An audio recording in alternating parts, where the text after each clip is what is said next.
नवरात्रि की 5वें दिन की बहुत शुभकामनाएं। बोर हो गए होंगे ना आप लोग घर पे, उदास भी हो गए होंगे, डिप्रेस्ड भी हो गए होंगे, कई तो रो रहे होंगे। अच्छा है, क्योंकि ये वक्त बुरा नहीं है। बुरे वक्त को कभी बुरा मत समझना।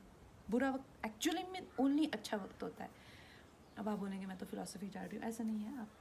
आप जानते हैं कि मैं एक मामूली सी, बहुत सारे कलाकार होते हैं, बहुत सारे लोग होते हैं, पर आप वो लोग खुश ये नहीं कह सकते कॉन्फिडेंस से कि मैं खुश हूँ, जो मैं हूँ वो बन के, वो आज इस मुकाम पे खुश हूँ, मैं कॉन्फिडेंस से कह सकती हूँ। एंड ये बहुत बड़ी अचीवमेंट है अपने आप में, किसी भी अवार्ड से, किसी भी पैसे से, किसी भी मुकाम से बहुत बड़ी अचीवमेंट है। और मैं ऐसा कैसे बनी दोस्तों? मैं 15-16 साल की थी जब मैं घर से भाग गई थी।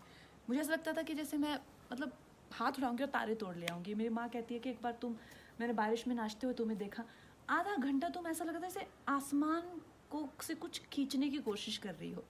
ये सच है, मुझे ऐसा लगता था। और ऐसा ही हुआ।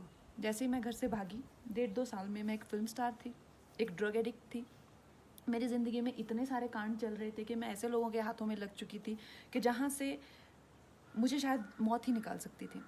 ये सब इतना सब डेंजर हो चुका था मेरी लाइफ में जब मैं टीनेजर ही थी अभी।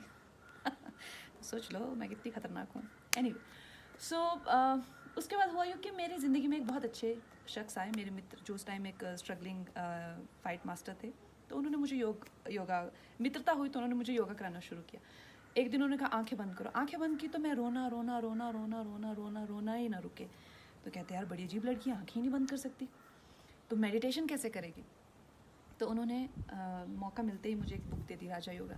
तो उस बुक में प्रोसेसेस हैं बहुत सारे, बहुत अच्छे, और मैंने विवेकानंद जी को अपना गुरु मान लिया। और उन्हीं के गाइडेंस में मैंने अपने आप को बहुत संवारा। क्योंकि मुझे हमेशा से लगता था कि यार ये हैं एक्शंस मेरे। मैंने कभी किसी को अपनी स्थिति के लिए कभी किसी को नहीं सोचा कि यार ये इनकी करतूत है। तो I think that is why I could work on my self. और अगर वो मुकाम मेरी ज़िंदगी में नहीं आता तो शायद मैं भीड़ में घूम जाती, शायद मैं इतने आगे नहीं आ पाती। जो मैंने अपनी विल पावर को डेवलप किया है, अपनी इंटेलेक्ट को शार्प किया है, जो मैंने अपने टैलेंट को संवारा है, जिस तरह से मैंने अपनी ज़िंदगी को संवारा, अपनी इमोशनल हेल्थ को रखा हुआ है, जिस तरह से मैंने अपनी फैमिली हेल्थ को रखा हुआ है, अपने इन्वायरमेंट को रखा हुआ, ये तो मैं कर ही नहीं पाती। तो ना मुमकिन ही नहीं था मेरे लिए अगर मुझे स्पिरिचुअल गाइडेंस नहीं मिली होती, गुरुओं का आशीर्वाद नहीं मिला होता।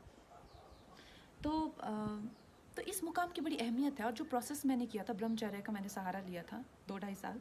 उस टाइम पे मैंने एक फ़िल्म की थी फैशन, और मेरी एक बहुत अच्छी मित्र थी अश्विनी देशमुख, आजकल उनसे बात नहीं होती है, पर वो उस टाइम मुंबई मिरर की जर्नलिस्ट थी।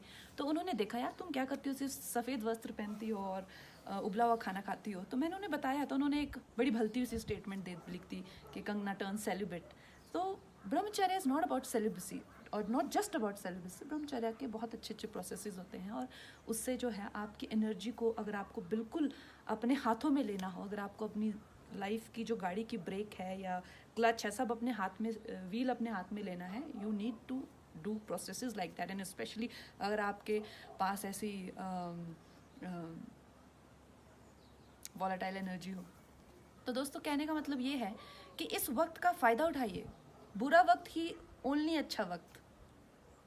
और अब 5वें दिन मेरी और रंगोली की एनर्जी भी थोड़ी लो आती जा रही है। क्या कहती हो रंगू? बहुत लो है आज। तो हम इससे ज़्यादा ज्ञान नहीं बांट सकते।